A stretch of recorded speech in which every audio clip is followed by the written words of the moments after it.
Mfalme, ni nini hiki? Mfalme, nini umefanya? Hivi ndivyo unafanyia watu? Hivi ndivyo unafanyia watu? Mfalme, mbona wanaima yako wanakupenda sana? Wanakuthamini, wanakusikiliza. Kwa nini unafanya vitu vya kinyama kama hivi? Kwa nini unafanya watu kama hivi? Nini tatizo? Nilikuwa nasikia na kuhadithiwa tu. Leo hii nakuja kuona kwa macho yangu mawili. Macho yangu mawili.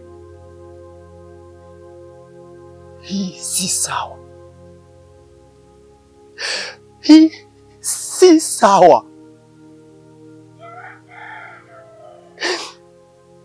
Endapo mtu akifanya kitu cha kinyama kama hiki, sheria inasemaje?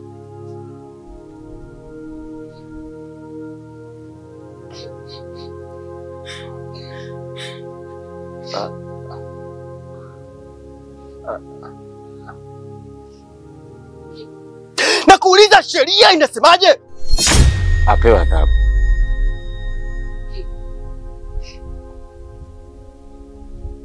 Apewe adhabu mpaka afe. Vizuri. Umejibu vizuri. Vizuri sana. Sasa basi, kuna vitu hivi viwili. Naomba uchague kimoja. Chagua kimoja. Utoke kwenye kiti cha kifalme na utokomee mbali. Au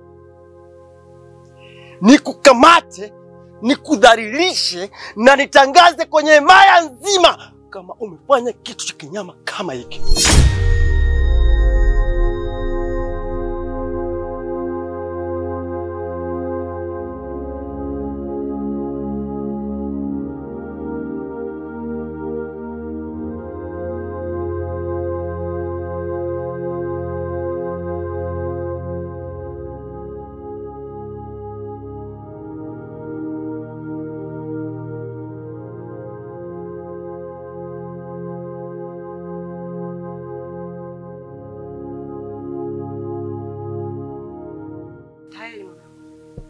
Kuna tofauti gani kati yako na Bobo?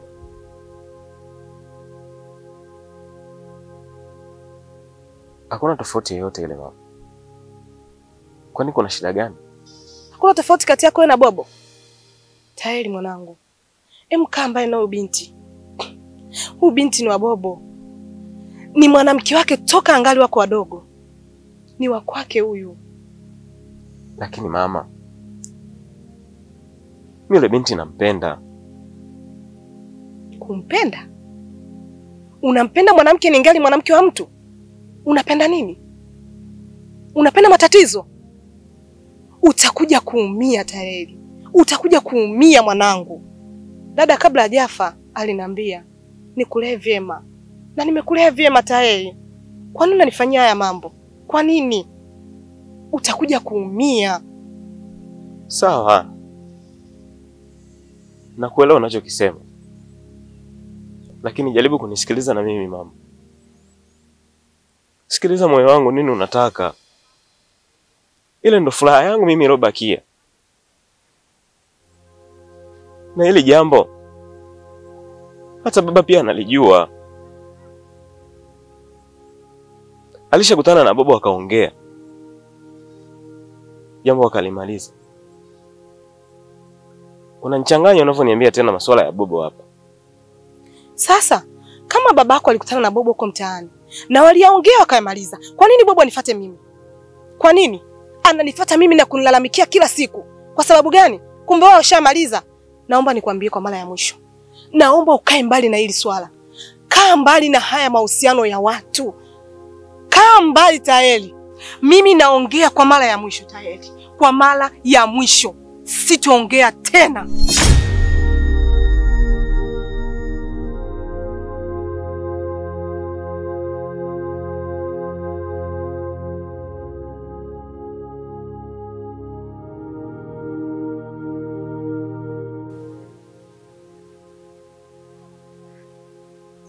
Zimala. Hali za kijani iliyotukuka.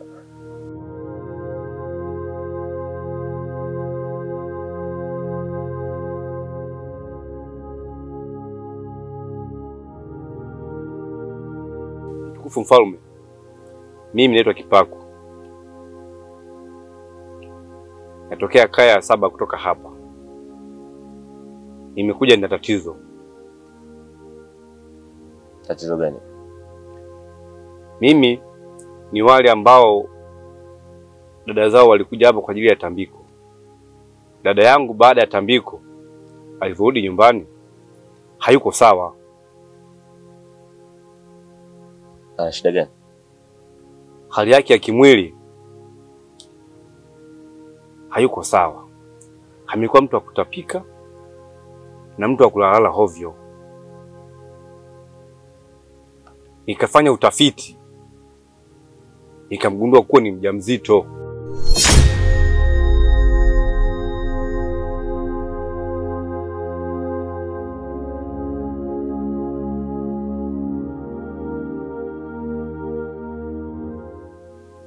Unalolisema hili sije kusikia vizuri au kama nilivyokueleza. Alivyorudi tu nyumbani kutoka hapa kwenye tambiko na nikamfanyia utafiti, nikamkuta dadangu ni mjamzito.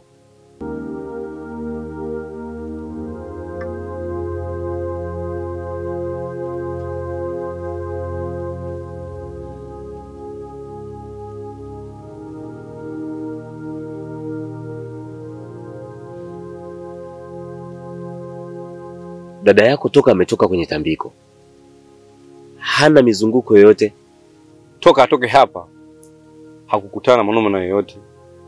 Na pia dada yangu hanaga tabia za ajabu ajabu hata siku moja.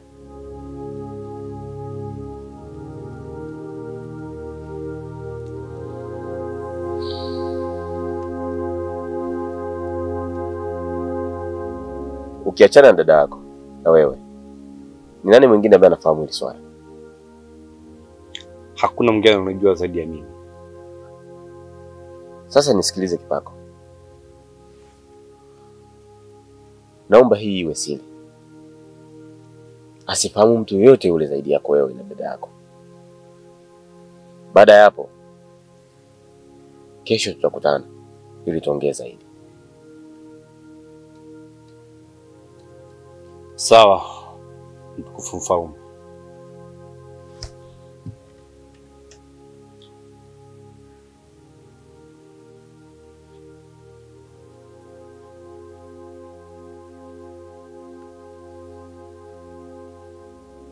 Papaya.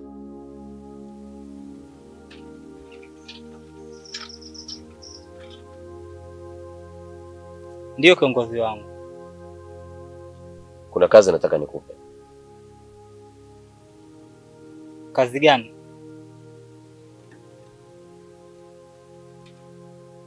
Huyu anatoka sasa hivi hapo, umemwona? Ndiyo. Sihitaji kumuona kwenye ardhi ya kijani. Namaanisha nataka umuue.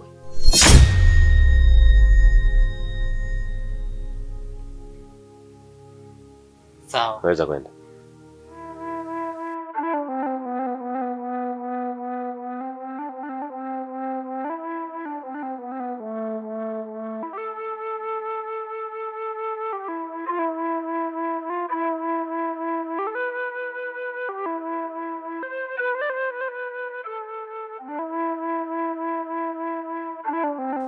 Kazi yangu imeendaje?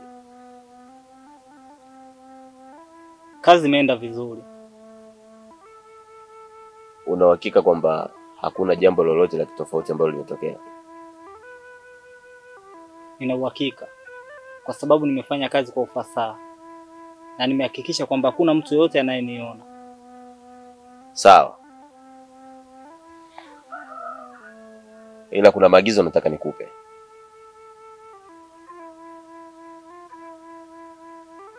Mchukue yule binti na umpeleke kwenye uongozi wa Zengo. Kisha ukamkabidhi kwa Jaza. na uhakikisha anamlinda, anamtunza kwa hali na mali, na awe salama kwa muda wote huo mpaka pale atakapojifungua, ndio atarudi hapa. Sawa mfalme wangu. Safari ianze kesho asubuhi.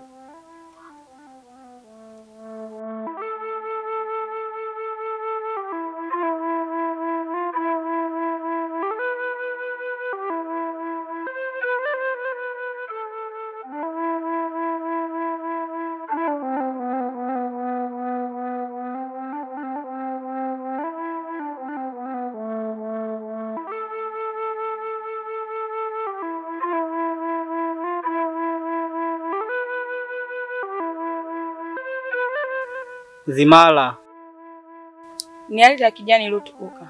Karibuni sana. Asante.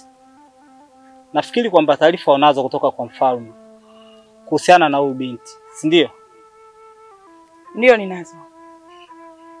Binti, karibu sana. Jisikie kama upo nyumbani. Nachoomba kwamba uishi naye kama mdogo wako. Na kama kutakuwa na tatizo lolote, usisite kutoa taarifa. Sawa? Kuwa na amani kabisa. Kamwambie mfalme amefika katika mikono salama. Sawa. Naomba niwaache. Sawa.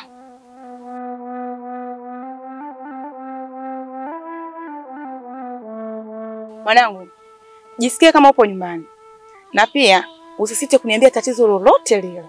Sawa mwanangu eh? Nadhani utakuwa umechoka sana. Twende ndani ukapumzike.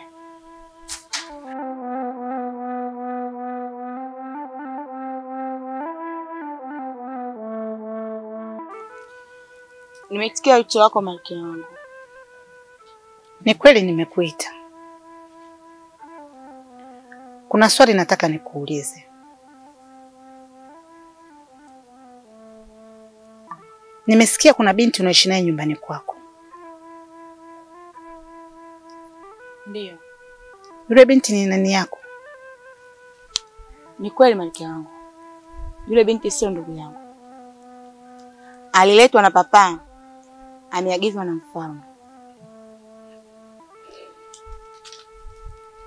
Nasikia yule binti ana ujauzito. Ni kweli? Ni kweli. Yule binti ni mjamzito. Na toka alivyoletwa ana siku nyingi sasa. Sasa naomba uendelee kukaa naye mpaka pale mimi nitakapomhitaji. Sawa malkia wangu. Haina shida. Toa hofu. Wacha nikuache. Maana nimemwacha mwenyewe.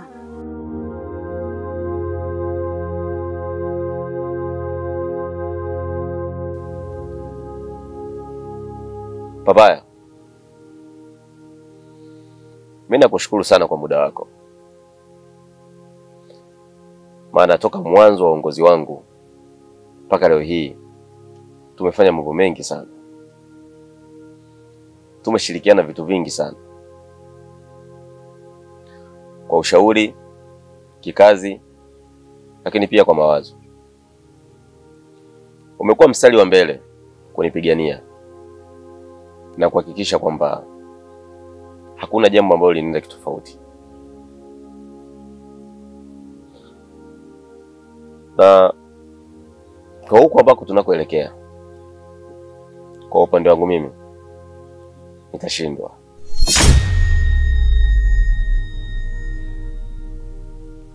Una maana gani kuzungumza hivi? Siku zote hakuna mwanzo unaokosa mwisho. Kila kitu kina mwisho. Hata mimi pia sitokaa milele. Kuna watu watakuja, wataongoza himaya. Papaya, kama ulishindwa kunilinda, kama ulishindwa kujua usalama wangu kipindi ambacho nimetoka kwenye himaya, hujui nakula nini, hujui naishije, hujui nimepatwa na nini, afu umekaa tu Hivyo basi, kutokana na hili, kuanzia hivi sasa na kushusha cheo, utakuwa askari wa kawaida na nafasi yako atachukua mtu mwingine. Na nilipanga nikutoe kabisa, lakini kutokana na jinsi ambavyo mimi na wewe tumeishi, nimeamua ubaki wa askari wa kawaida. Hivyo utakuwa mitaani huko.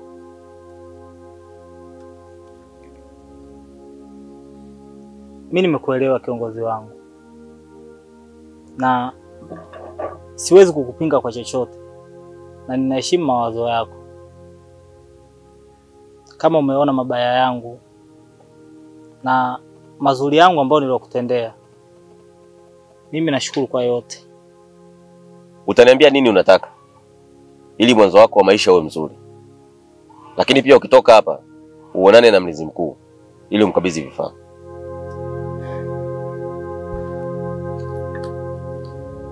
Mimi nashukuru sana.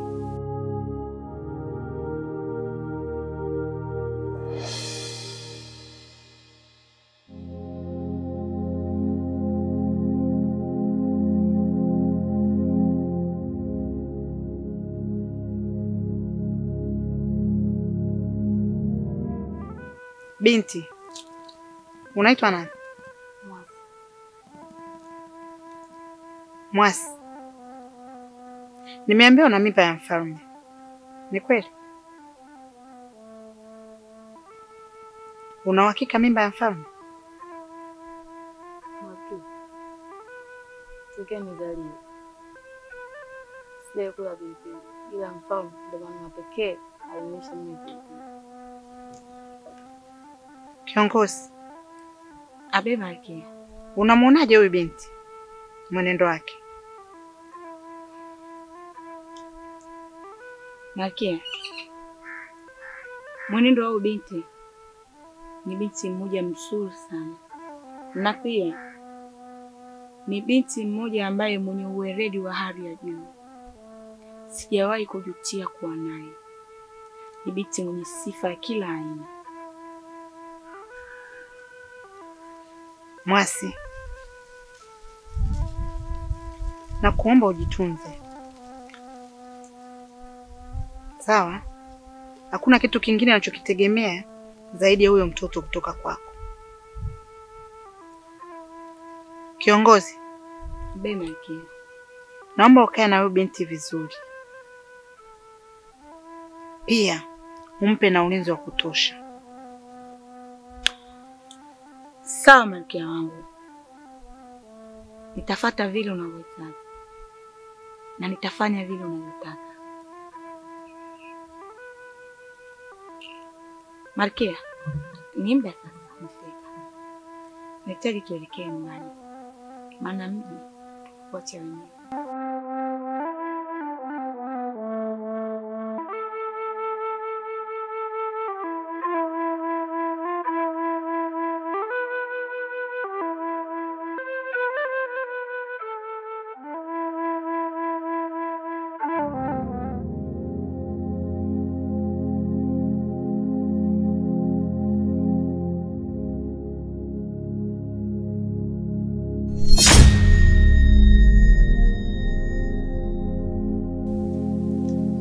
Kaa chini. Kaa chini. Kaa chini.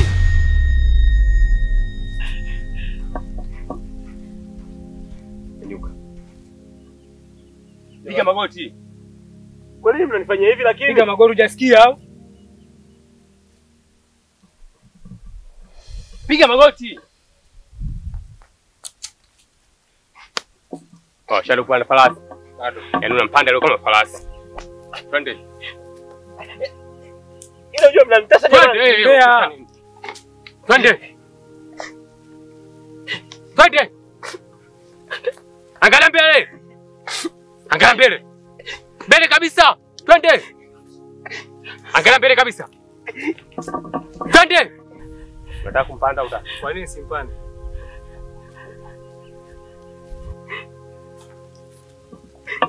Tembea. Tembea. Tena bidii wewe ni kuzibe macho ili usione kabisa. Haya, tembea. Tembea. Chapa twende, mchape. Tembea. Mchape. Tembea. Sasa sikia. Kumbuka. Hakuna swala anayepiga kelele mbele ya simba mwenye njaa kali. Na hii ni mara yetu ya mwisho. Siku ukirudia, hii ni salamu tunabidi wafikishie wazazi wako.